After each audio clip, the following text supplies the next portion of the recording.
अच्छा, मैं अगर आपसे एक सवाल पूछूं कि आप बच्चों को, बड़ों को, बुजुर्गों को, सबसे क्वेश्चन है, आप मुझे ये बताओ कि आपको रावण के बारे में क्या क्या पता है। तो पता है, कई ऐसे आदमी हैं जिनको पता है लेकिन उनकी कोई सुनता नहीं है। कई ऐसे आदमी हैं जिनको पता ही नहीं है। तो दिक्कत क्या है? दिक्कत ये है कि सीख नहीं मिलती एक तो बच्चों को। दूसरा, किसी के बारे में अच्छाई की बात बताओ ना बताओ चलता है। भाई, इस इंसान ने ये अच्छा काम किया है, आपको पता है तो ठीक है, नहीं पता तो ठीक है। लेकिन एक इंसान ने अगर बुरा काम ना किया हो और उसकी बदनामी हो जाए तो कितना गलत लगता है। समझ रहे हो? मतलब वो इंसान है भी नहीं, अपने आप के बारे में बता भी नहीं सकता, और उसके बारे में जिसको पता है गलत ही पता है। तो ये सबसे गलत चीज़ होती है। अब रावण जो है, रावण के बारे में आप किसी भी बच्चे से मैं पूछता हूँ या किसी भी उससे पूछता हूँ कि भाई 10 सर थे, पहली बात तो 10 सर नहीं थे, ठीक है।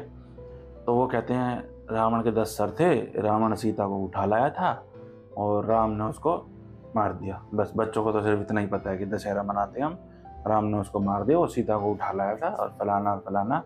और थोड़े से बच्चे बड़े हो जाते हैं तो बड़े एज ग्रुप के बच्चों से पूछो, 8th 9th के, तो वो बच्चे कहते हैं कि भाई रावण जो था ना, वो एक बहुत ज़्यादा अच्छा योद्धा था, शिव जी का भगत था, और लेकिन उसने अपने जीवन में एक गलत काम किया कि सीता को उठा लाया।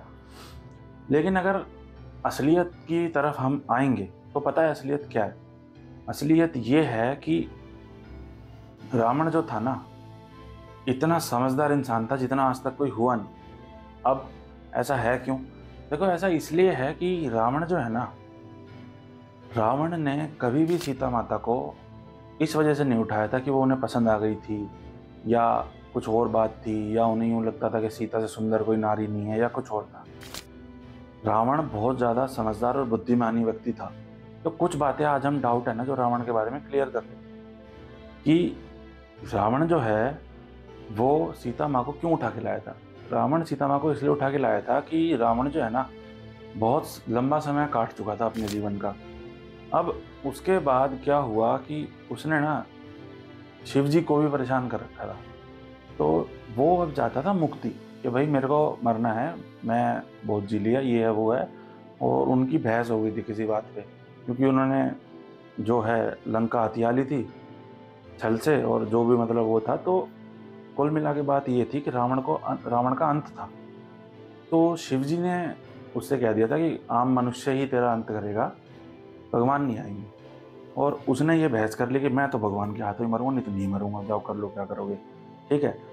और कभी किसी भगवान को, कभी शनिदेव को बंदी बना लिया, कभी कुछ कर लिया, कभी कुछ कर लिया, मतलब आतंक मचा रखा था बिल्कुल ही।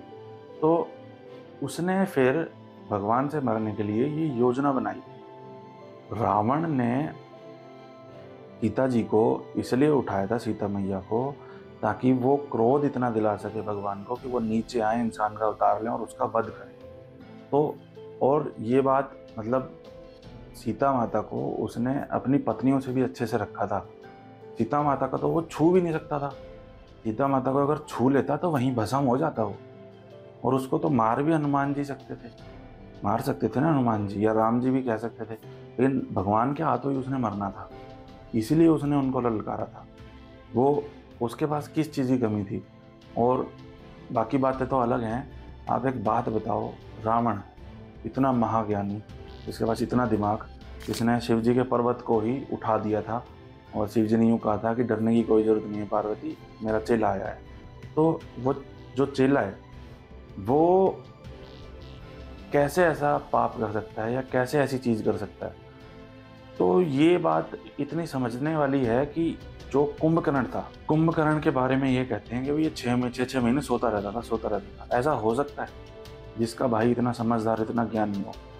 कुंभकर्ण जो था वो 6 महीने पहाड़ों में तपस्या करता था, और जितने भी वेपन्स, आर्टिलरी, जितने भी महाभारत में नहीं, सॉरी, रामायण में, या जितने भी ये यूज़ हुए हैं, ये सब उसी के बनाए हुए थे। जितने भी ये विमान, मिसाइल, ये जितने भी हैं।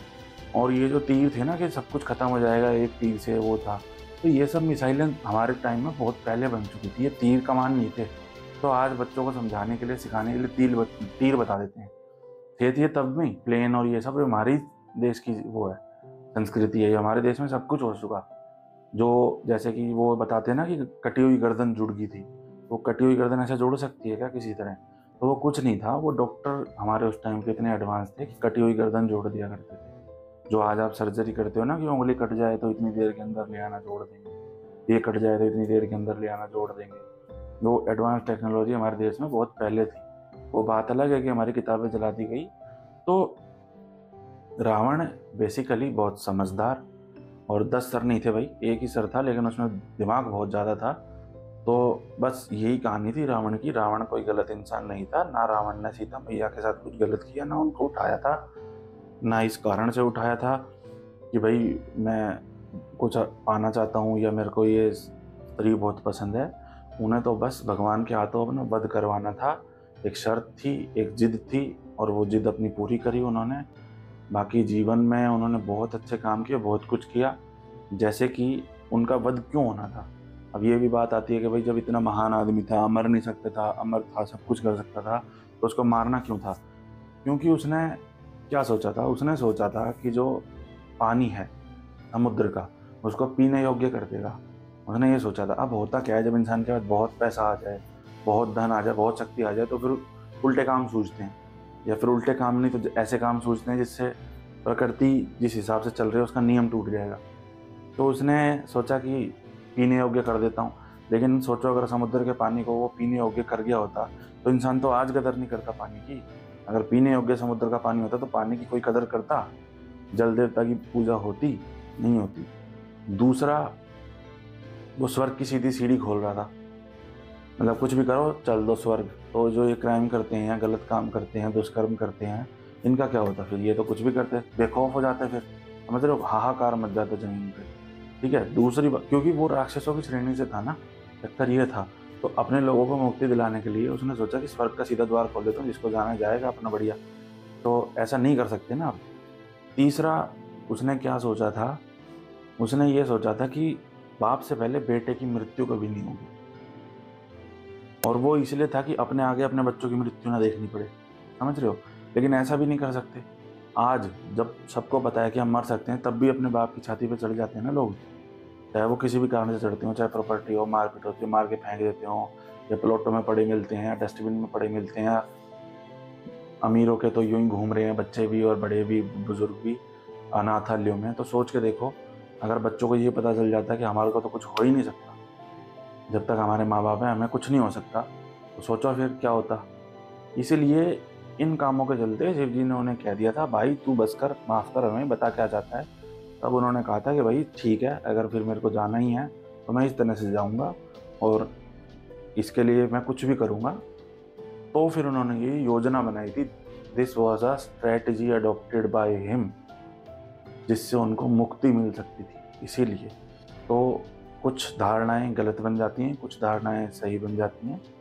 अब बेसिकली मैं नहीं जानता कि आपको कितना सही लगता है, कितना गलत, लेकिन जो हर साल हम रावण का पुतला जलाते हैं वो नहीं जलाना चाहिए। देखो ठीक है, आपने क्या समझा, क्या हुआ, या उसने क्या किया, लेकिन अब मैं कहता हूँ चलो, एक बार को स्त्री मोह में आके उसने उठा लिया, हम कौन होते हैं उसको सज़ा देने वाले या किसी को सज़ा देने वाले? समझ रहे हो? त्यौहार मनाना बहुत अच्छी बात है, लेकिन बुराई को लेकर त्यौहार मनाना कोई अच्छी बात नहीं है। दिवाली भी उसके आसपास ही आती है, तो हम तो ये किसी को फोर्स तो नहीं कर सकते, लेकिन ये है कि भाई सच सब तक पहुंचना चाहिए, और हर चीज़ का एक स्रोत होता है। यूँ नहीं कि हाँ भाई कुछ भी मुंह उठा के बोलने लग गए। तो कोशिश करो कि ऐसे बार बार रावण को जलाना ठीक नहीं हो, और ना जलाएं उसको, चाहे कुछ भी सच्चाई थी, XYZ कोई भी बात थी। जल्दी मिलेंगे।